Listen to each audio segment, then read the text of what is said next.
Welcome. We at Grad Resources hope you're having a personally refreshing summer and one that's also progressing towards your academic goals. We actually believe that now is a time to begin planning for the fall in order for you to have a successful year. If you think in advance, you'll be able to plan balance into your life. In his book, Getting What You Came For, The Smart Student's Guide for Getting a Master's or PhD, Rob Peters suggests creating a calendar that spans all your entire graduate degree plan. 3, 5, 7 years, whatever. I think it's a great idea. But today I'd like to share with you a new way of looking at your year. Most of us have a year-at-a-glance calendar where we have those critical dates like the start of class, key exams, the days we TA, the times when we have comps or submission of proposal or research grants. And then those personal dates like birth dates, anniversary, we want to make sure that we keep those on the year-at-a-glance calendar. And by the way, if you were to take those key times that are set each week and put them into a master schedule, you can make 15 copies of this and it'll save your planning each week for your coming semester.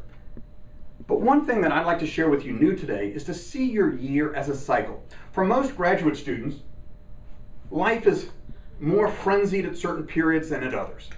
When those times come, you need to think about how you will have time to refresh and restore energy, because stress and fatigue will naturally burn your energy. So if you're thinking now that June is a time to be thinking for planning for the coming year, and it's a nice relaxed time for you, keep in mind some of you might have quals coming up in July, and that's a time of stress even now. What I would suggest is that you plan in a time for personal refreshment. If you have the start of class in August, you're TAing for the first time, it's going to be a time of stress for you. Plan in a time of celebration and refreshment for yourself. If you know that the end of the year crunch come December will have times of significant stress as you're finishing the year strong, plan in a time of rest, refreshment, and vacation.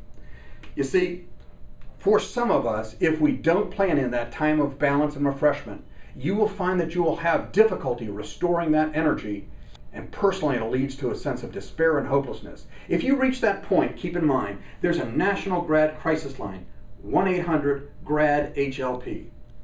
But for all of us who are experiencing these occasional times of frenzy and stress, plan in times of refreshment and victory. Because as you face those times, always remember, it's only for a season, this too shall pass. There is light at the end of the tunnel. And for those of you who think that light is an oncoming train, remember the crisis line is 1-800-GRAD-HLP. Thank you.